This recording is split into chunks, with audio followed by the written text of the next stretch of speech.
if you have somewhere fire in some forest, then you can easily find what's going on. And also, there are we already have some contacts with some foreign companies about detection of, in the case of radiation, and we also plan to put such equipment. For military application, there will be, of course, it's a FLIR in the front, so you can see what's going on terrain, and there will be 4 fiber optic guided missiles on it.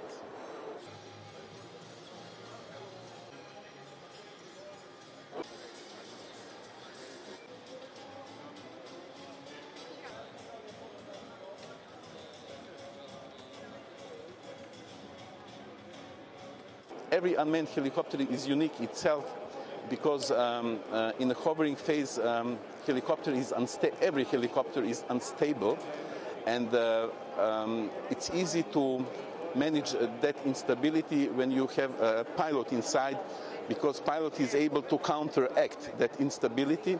But in the case that you don't have a pilot, then you need to have a good automatic control system.